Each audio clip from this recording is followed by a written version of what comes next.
Good evening. Welcome to the Lloyd's Register Foundation Heritage and Education Centre. Thank you for joining us on this rather surprisingly warm, sunny evening in June. Yay. My name is Charlotte and I am the Education and Outreach Coordinator for the Centre, and I'm joined by my colleague Max, who is the Centre's archivist. So last year the Centre was granted an investment into its activities. So this includes our ambitious digitisation project, where we're digitising around 1.25 million documents that are all available, will be hopefully all available on our website to download for free to use, and also into an investment into our education, outreach and research. To do new innovative things and kind of make our name for ourselves in the maritime world. So to kick this off, we've launched an exhibition. And when Max and I sat down and kind of thought, well, how should we kick this off? What sort of exhibition should we do? We thought, well, why not celebrate the history of Lloyd's Register? Not only looking at the heritage, the past, the archives, but also the work we're currently doing in the Lloyd's Register Foundation, the charitable arm, and the Lloyd's Register Group, the corporate commercial arm of Lloyd's Register. So we came up with the title From Coffee to Seaweed, Engineering a Safer World Since 1760. Hopefully the title will make more sense as the lecture and you see the exhibition. If it doesn't, then you know we failed there. When we decided, right, we'll do an exhibition on the history of Lloyd's Register, we'd realised that actually that was a bit of a challenge in itself. Lloyd's Register has nearly 260 years worth of history, and we're a global organisation. So we have stories from across the world that we all love and want to share. So we had to narrow our focus. We wanted to include everything. We couldn't. If we did, we'd need a museum, and even then I think we'd overflow. So we narrowed our focus and we looked at our origin story, so this famous coffee house, a witness to history, people and leadership of Lloyd's Register, innovation, and how we went from just being in London into a global organisation. So I'm going to focus more on kind of the overview of Lloyd's Register's history, where we started and how long we've been around for. And then Max is going to delve into some of the stories and work Lloyd's Register has done over the years. So famously, Lloyd's Register all started with a cup of coffee, although it was probably more multiple cups of coffee by the time we actually began. So Edward Lloyd had a coffee house on Great Tower Street in 1688 and then moved his coffee house to Lombard Street in 1691. Coffee houses at this time were places where people did business. Merchants tended to not have offices. They'd all gather at a coffee house to discuss what was going on and what needed to be done. Certain of the authorities at the time could be a bit concerned about coffee houses because they were known as places of deviance and disorder, which is quite striking in the coffee house, but they were, you know, people were getting quite political there. Certain coffee houses attracted a certain type of clientele, and Lloyd's just happened to attract those involved in shipping. So they would gather there. Lloyd himself helped those involved in shipping by producing news items, keeping them up to date with what was going on. Edward Lloyd died in the early 18th century. The coffee house passed into his family and then left his family, but the name stayed on. In Lloyd's Coffee House, there was more demand for news of shipping, of maritime news. So you have the formation of Lloyd's List, sort of dedicated to shipping intelligence, which is still published today.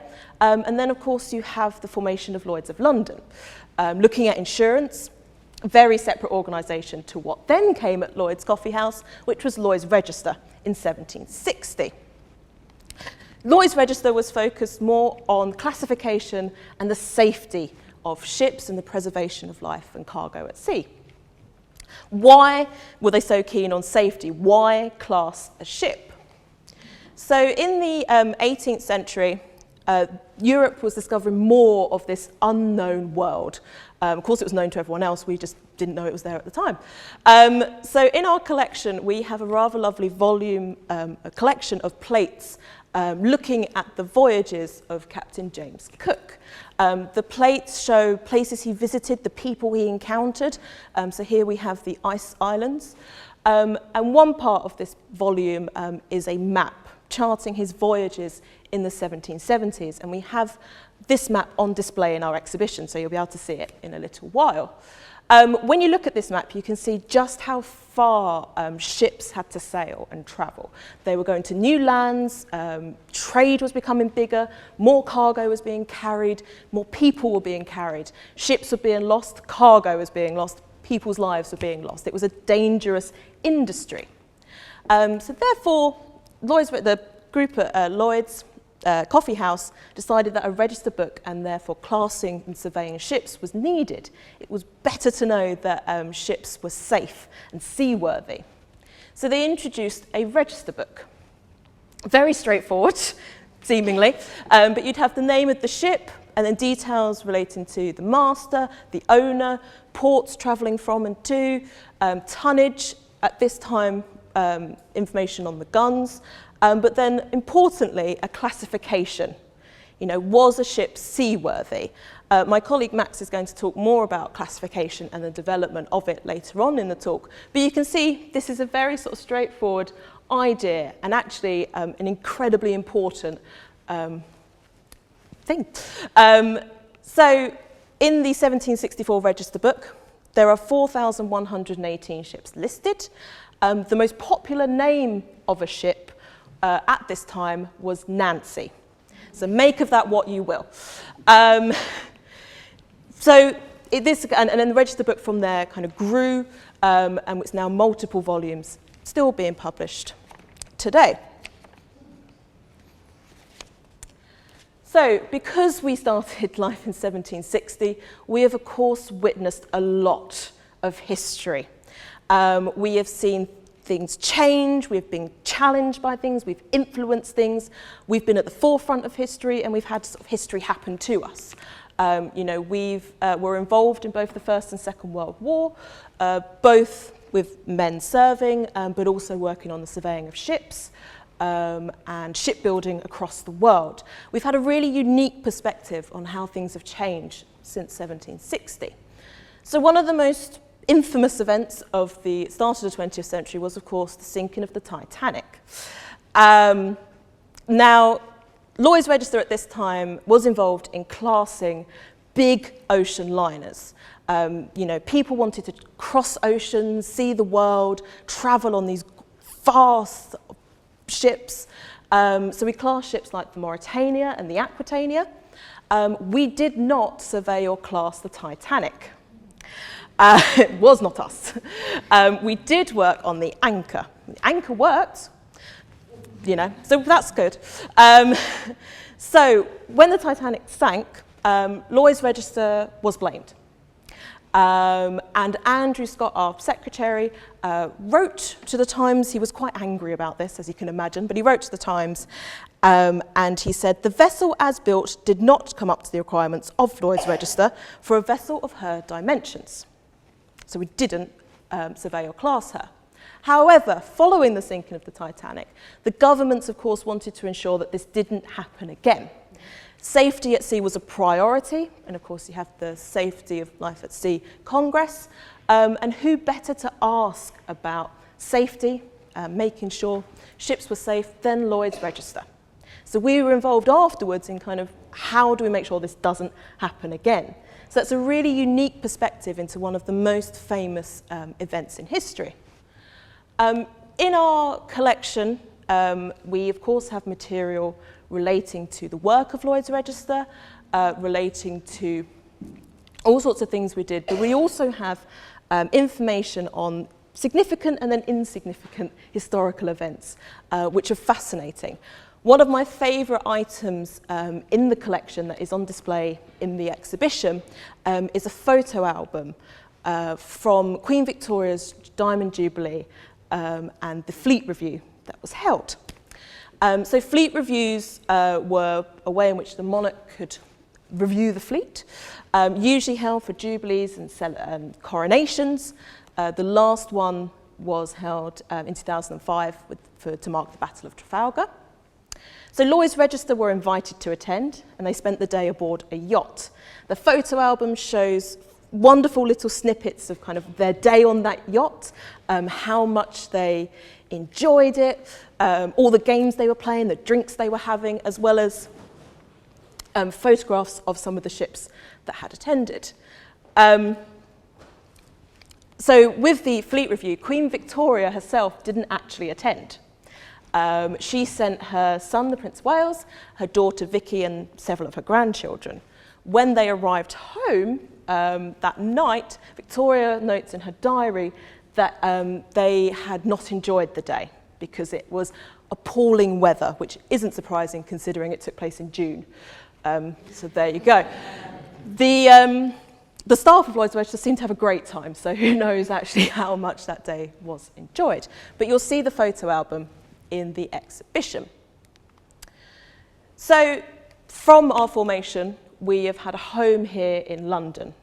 We moved out of the coffee house and we moved around the City of London, having various offices. Now, when you have an office, or you live in London, there is a challenge associated with it. It was congested, it was difficult to move around, it was difficult to go north and south of the river and sort of to travel up and down. So watermen were an integral part of London life and were employed by businesses or individuals to make sure they could get around. And this was no different for Lloyd's Register. We had 2 watermen from the 1830s and their badges, again, are on display in the exhibition, so you'll be able to see them later. One of our watermen, Nathaniel Archer, was dismissed because it was found that he'd left his apprentice in charge of his boat whilst he worked behind the bar of his pub. He had his priorities correct there, I think. So it gives a snapshot into kind of how businesses operated in London at the time. So as I said, we've had several offices before moving into White Lion Court. And then at the end of the 19th century, Lloyd's Register thought, well, actually, we're outgrowing this. We're global now. We want something that kind of shows how big we've become and to house all of the staff. So Thomas Colcutt, one of the eminent architects of his day, was granted the commission to build the building we're in right now in 1901. He was inspired by Renaissance Italy, so very grand, lots of marble, and quite impressive, particularly as this time in London's history, this area was quite run down. You had the East India warehouses, you also had Jack the Ripper just up the road, not the nicest place to move into. But you see this grand building was put in, and just from looking and sitting in this room, you can see how much work was put into the building. And if you do want to know more about the building, and its history, ask us at the end around the exhibition or ask one of my colleagues because they won't get out of trouble. They won't get out of this tonight. So from having a London home, we as Lloyd's Register were able to grow into a global organisation. So I'm going to smoothly hand over to Max. You will unnotice this, and he will tell you more about that. Okay. So as Charlotte was saying, we've had a home in London for nearly 260 years. In 1764, the time of the first register book that Charlotte mentioned just then, there were 16 outports across the United Kingdom. Today, we're an international organisation with with dozens and dozens of offices overseas, all over the world. But the process was certainly not an easy or a quick one. In 1764, London was one of the biggest and busiest ports in the world. It was handling around 235,000 tonnes of goods every year in cargo.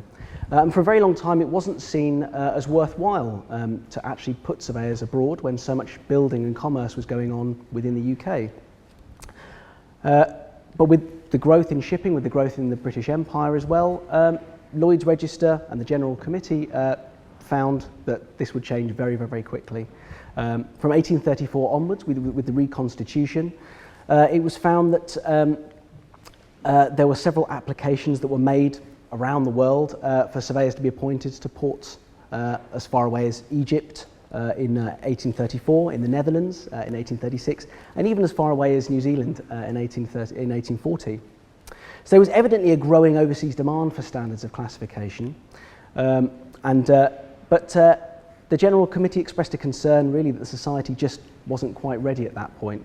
There were already several major substantial UK ports that already didn't have surveyors, and over the 1830s and 40s these get surveyors as well. Places like Galway in Ireland, Milford as well, and later Newport in 1843. But also as well the exclusive surveyors that were operating at the UK's busiest ports, places like London, Liverpool, Hull, Sunderland, Leith, were very overworked. Shipbuilding was not getting any smaller, it was expanding and rapidly growing. And so the number of surveyors that were needed grew very, very quickly over this time. So in 1852, Lloyd's Register finally bowed to calls to actually appoint an overseas surveyor. And this was a man called Thomas Mengis, who went out in 1852 at the request of the Quebec Board of Trade and started the first office at Quebec and the River St. Lawrence. So he became our very first resident exclusive overseas surveyor. We have a reading from the General Committee minutes downstairs of his very first letter back to London, talking about the hassle that he had setting up the office, in particular finding furniture as well. It was a major issue. But so after that, very, very quickly, in 1856, you start to see other surveyors that start to crop up and offices that start to be appointed in places like Prince Edward Island and Miramichi. Similarly, on the continent, you start to see the appointment of surveyors at places like Antwerp and Rotterdam in the 1860s. In 1869, there is even a surveyor who's appointed as the principal for Belgium to oversee all the work that's done there.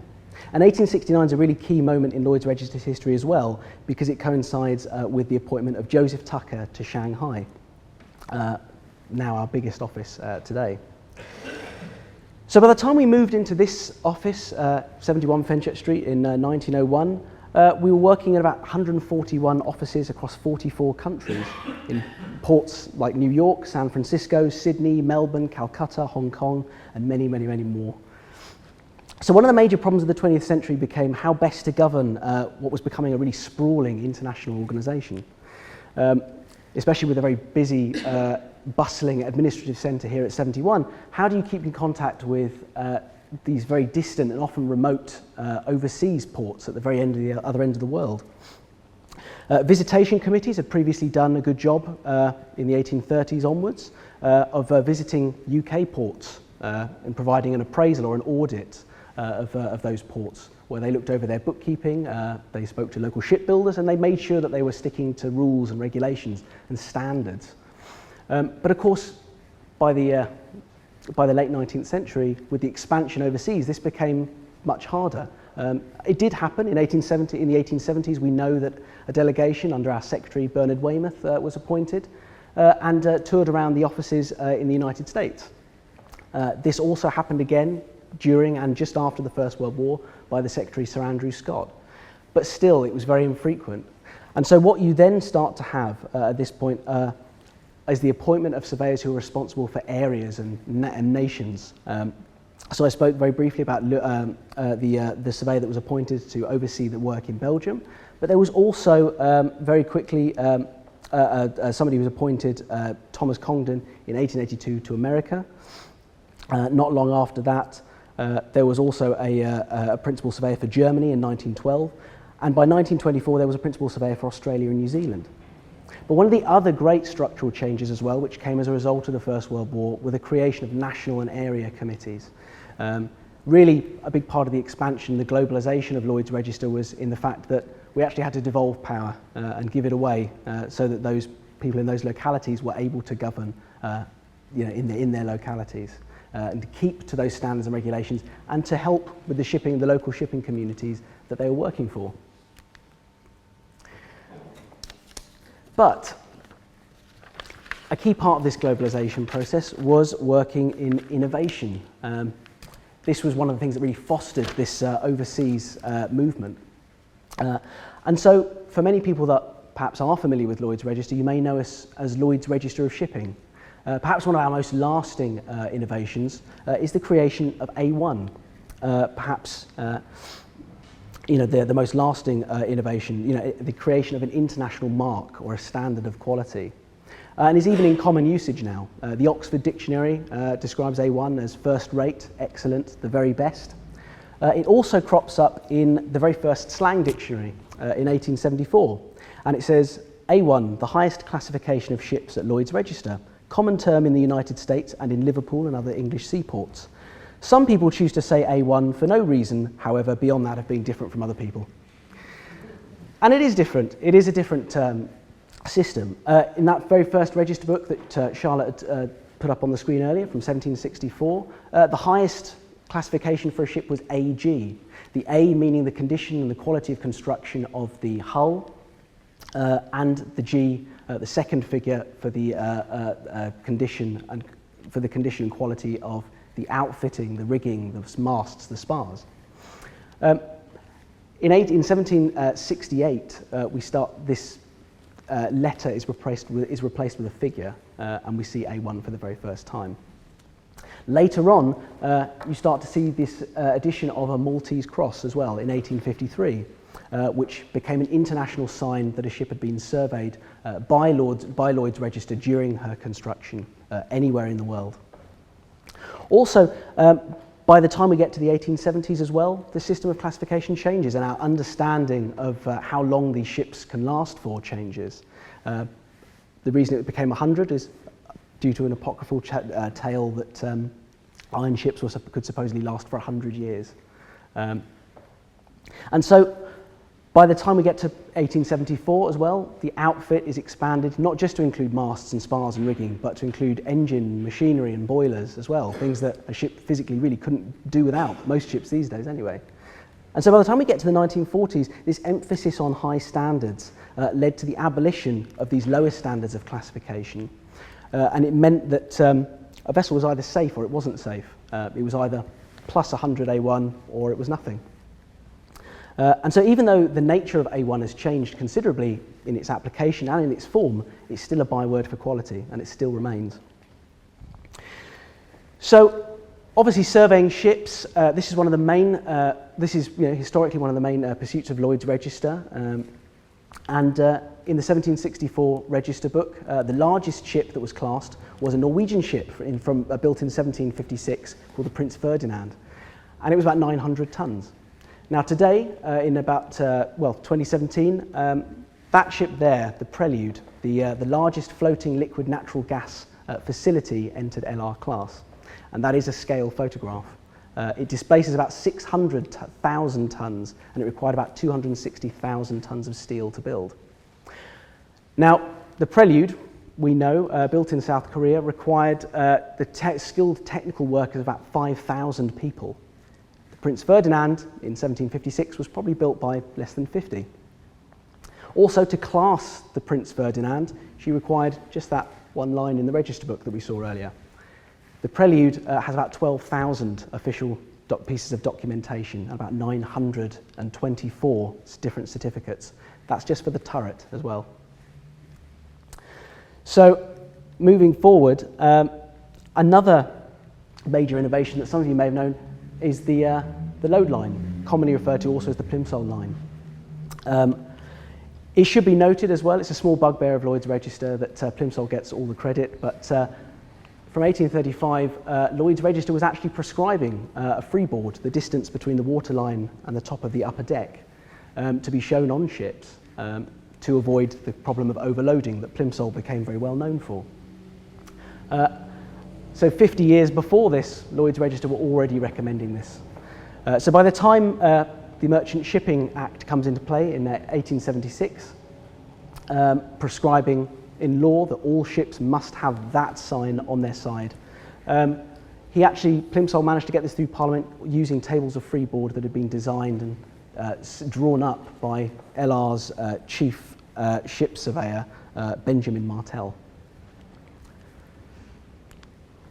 But it isn't just sea and the marine sector, even though it still makes up about 40% of Lloyd's Register Group's work. We also performed a great deal of innovation on land as well. Historically, Lloyd's Register had appointed superintendents and was given the task of managing various proving houses in the proving of anchors and chain cables. Later on, they also did improved steel with special stamps as well, from where our logo comes from, the steel stamp that surveyors would put in. So with our work in steel as well, in 1913, the General Committee decided that LR would be, it was possible for LR to be able to start doing work and performing vital surveying work for steel that wasn't going to be used for ships, but was going to be used for other things. And by 1929, an LR visitation committee was able to witness the testing of steel plates that would be used for the Sydney Harbour Bridge. Also, during World War II, LR's engineer surveyors undertook work for the Allied governments inspecting these Bailey bridges, which you see on the left, which were these prefabricated truss bridges, which were there used for the military, just in place of bridges that had been destroyed. Today, Lloyd's Register is still involved in some bridge work, although it's a very, very different kind. And it's this one on the right, the largest 3D printed structure, and it's a 3D printed steel bridge. So as I said, it's the largest 3D printed structure. It's to be placed in Amsterdam. It's about 12.5 metres long, it's about 6.5 metres wide, and it consists of about 4,500 kilograms of steel. It took 6 months to create, and it was done using industrial robots equipped with precision tools and innovative software.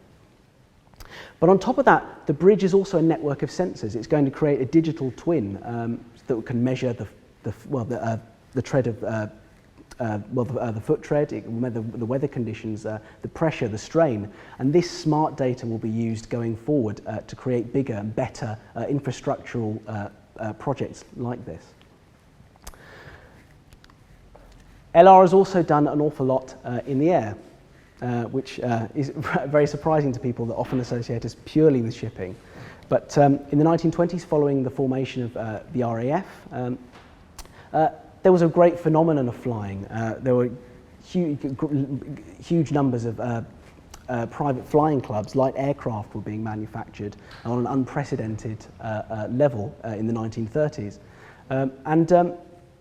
Really the issue became again, how exactly do we maintain and make sure that these craft are safe, that there's quality assurance and that the construction can be complied with. The British Aviation Insurance Group approached Lloyd's Register for help with this, and in 1929 we agreed. LR then appointed an inspector of civil aircraft, a man called Leonard Hill, and just 2 years later, in 1931, 300 aircraft were being registered under this service. And it should be noted as well that every time these aircraft were being certified and inspected, if they were found to be airworthy, they were given that certificate of airworthiness, which would go on both sides of the tail of an aircraft as a sign that it was airworthy. So on top of that, engineering surveyors were also seconded from aircraft factories. There were a great number of surveyors which were also appointed overseas as well to start surveying and inspecting aircraft. And so very, very, very quickly, there were surveyors operating in France, in the US, in Japan, in South Africa, Norway, and doing exactly that, surveying aircraft like that. One of the Aviation Advisory Committee's most famous clients is pictured there, Amy Johnson. She became incredibly famous for breaking the record for the flight time between the UK and South Africa. She also became the very first woman to fly solo from Australia to the UK. And she did it in her Gypsy Moth light aircraft that she's sitting on there, which she called Jason after her father's fish business in Hull. And there is a model of that downstairs, which you'll see later on.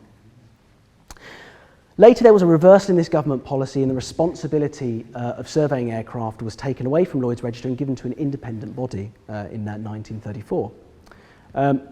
Despite this break, Lloyd's Register in recent years still carries on its work in aerospace and defence, working particularly with the RAF, Air France, and it's also working in airports in South Africa and the UK, maintaining efficiency and simplifying workloads.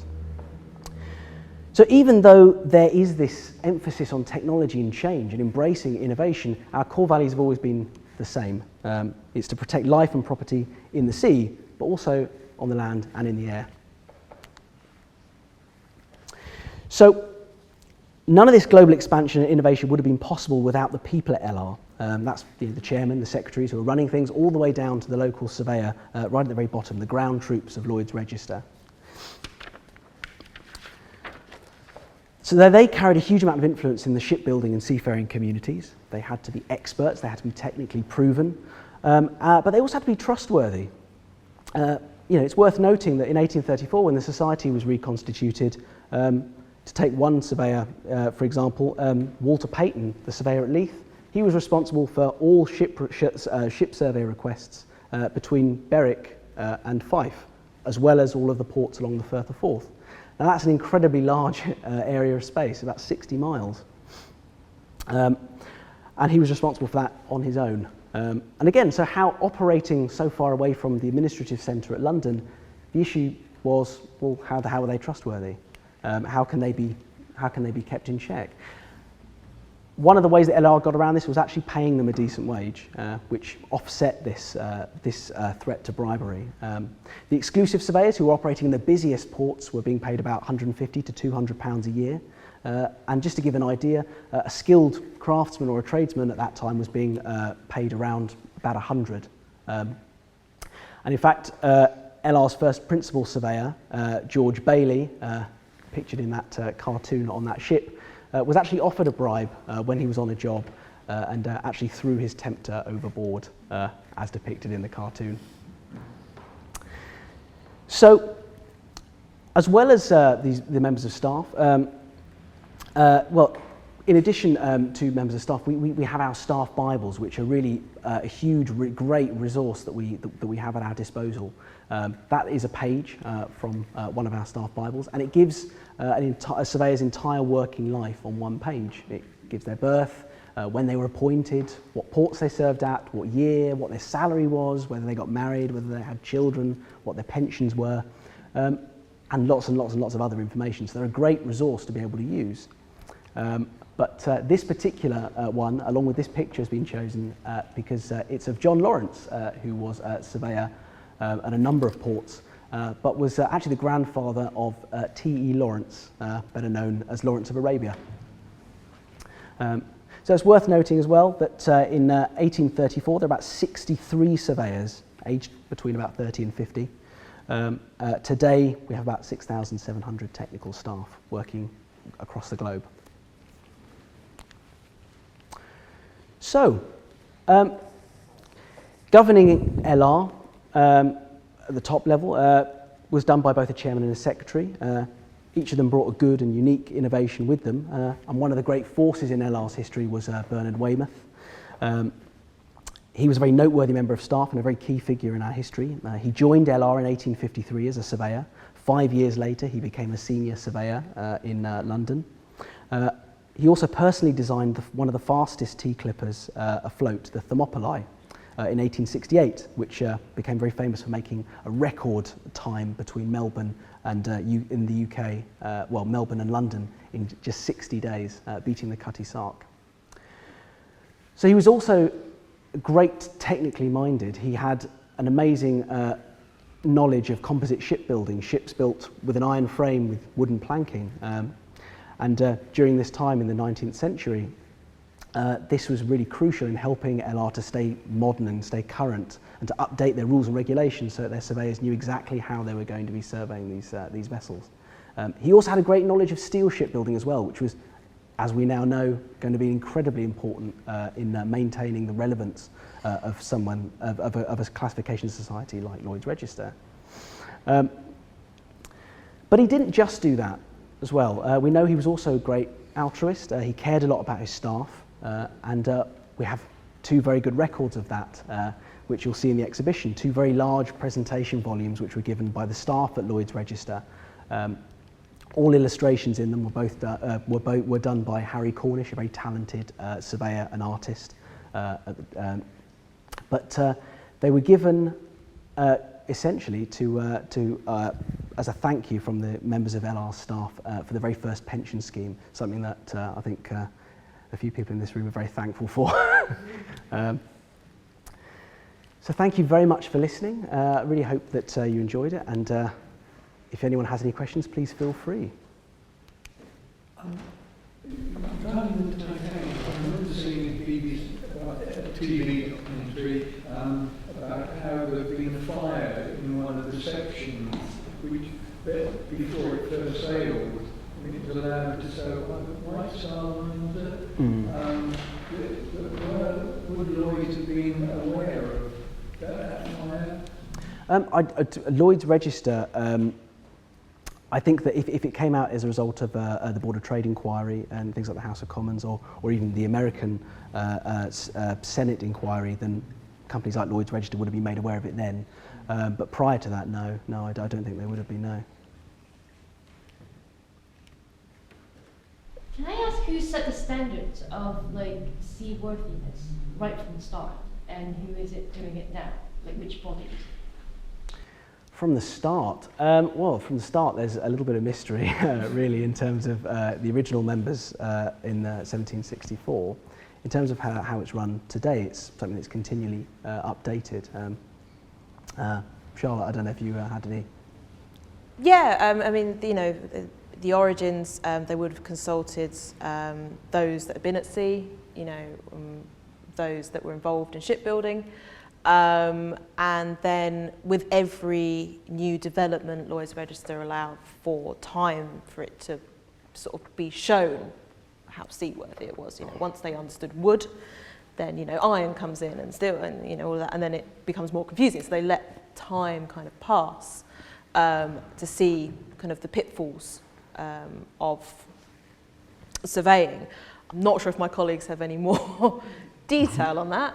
They would get in touch with shipbuilders. So, for example, with iron, when iron started to be used, they got in touch with the shipbuilders to ask them about this, what was a new material to be used in shipbuilding, and asked the shipbuilders to help us to understand this new material. And as Charlotte said, they would wait a period of time.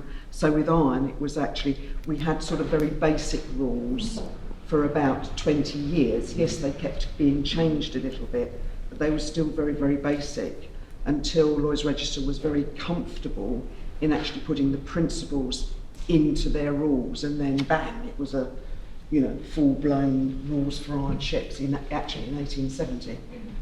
So they would speak to all these people who would know about this stuff and incorporate that into the rules.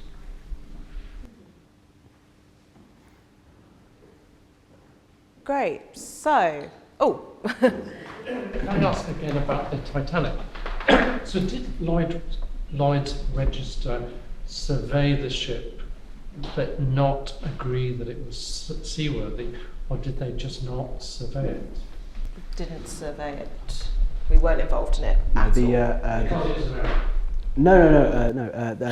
The Titanic. So it was up to the decision of the owners or the builders at the time as to whether or not they wanted. They had the right to be able to choose between a classification society, and they decided to go with a Board of Trade survey.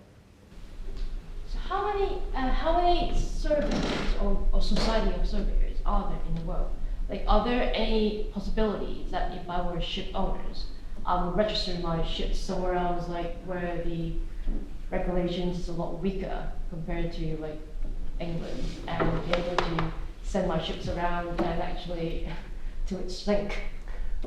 I mean, historically, working in the archive, we know that there are lots of times when shipbuilders particularly didn't get the classification they wanted, or they didn't get the sort of comments that they wanted from the surveyor, and so they would frequently threaten to go to another classification society because they had been assured by colleagues or friends or other people within the shipbuilding community that they could definitely get something better from somewhere like Bureau Veritas, because their regulations were just as good, but were less stringent than Lloyd's Register.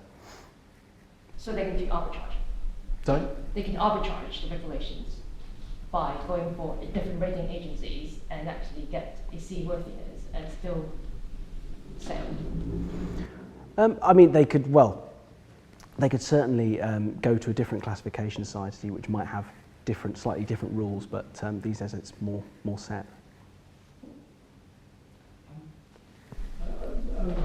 Before you were born, I worked in marine insurance. I remember underwriters were very cagey about insuring any Panamanian registered ships, because they were rust buckets, very low. And also the old American World War II boats, which had been cut in half and had a new middle section added, I think jumbos or something, and that they used to also leak and sink. I don't know where they were registered. I shouldn't think Lloyd's would. I was going to probably be registered all over the place, I suppose, but certainly not Bass then. But presumably they've all sank by now, so they wouldn't be in service anyway. I presume not, but some may have been repaired or.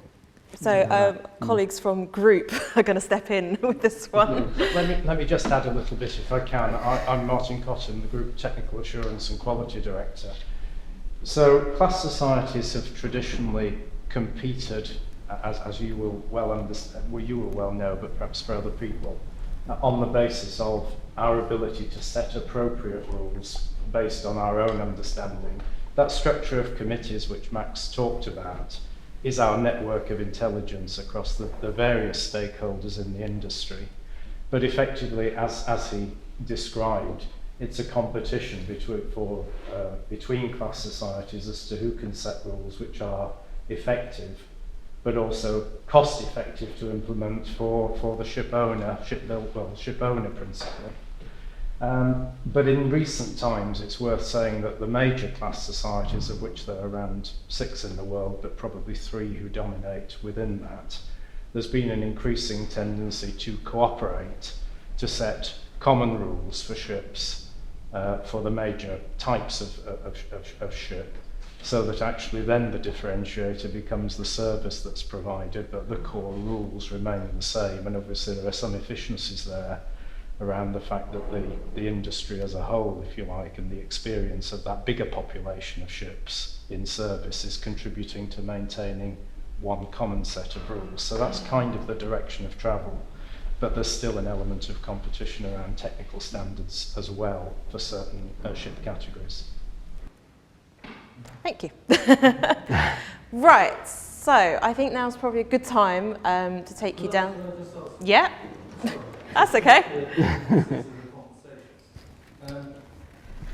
Organisations like Lloyd's obviously have what we're here talking about, a very clear historical heritage, and the preservation of that heritage is an important fact and factor in terms of its relevance in the national culture and the world, international culture. Is there a sort of I hate the word mission statement, but is there a sort of global view as to how that will be reconciled with obviously what's a very technical, very important and financially critical role that the organisation fulfills, and how it will foster and in any sense sort of abut those two things so that they could, the achievement of a message, which, there are very few of us in this room here now, and it's a big message and it's probably not being communicated, not through any fault of yours. What I'm saying is there's organisations have a large challenge to present their history, but at the same time to keep it relevant to the current day. And how do they go about doing that, and who funds it, and how will it go forward? So we're Sorry, that's 100 questions. a lot of questions. we look after the heritage of Lloyd's Register. And because we are a kind of an organisation that is self-funded, we are investing in our history to be able to kind of increase our outreach and our education activities and research activities, so that we can get the message of what Lloyd's Register has been doing historically and currently to a wider audience. That's something that we're doing internally. Obviously, I can't speak for other organisations and other kind of government-funded museums and archives, but it's very much at the heart of everything that we're trying to do at the moment, is making our history readily available to the general public for free that want to access it and want to use it. Through things like this, like the lectures, through our website, all of our digitisation projects that are going on, that's how we're trying to make that stuff available. Can I ask a related question? Like, each of the ships must have a captain, right? Do you actually capture that information in your archive? We would capture information as to the captain or the master, as they would usually be referred to historically. That information would also sometimes be in the register book as well. Yeah, absolutely, we would. Yeah, that information is captured in our archive. But only up until 1947. That's Not it. now. Yeah. Why is that? Why is there a cut-off on Because it was information that was being passed to Lloyd's Register. Lloyd's Register wasn't actually making sure that that was the captain of that ship. It was sort of coming from third parties. It was becoming more difficult, so they took the decision not to include that information in the register book after 1947. I'm just curious, like, if there was like major disputes on like accidents of the ships, like collisions, and that case goes to like Hague International Court. So where would they actually find the information? It's like, who were the owners? They would come to the registers to define who were the owners of the ships, and then where would they find for who's the captains of the ship at the time? All through the official documentation. So there is official documentation for the ship. So through all of that, through the registration authority, through the ship owner, through a number of places, and then that would all go towards the Board of Inquiry in that circumstance. Thank you. Okay. Any more? Right. So, thank you.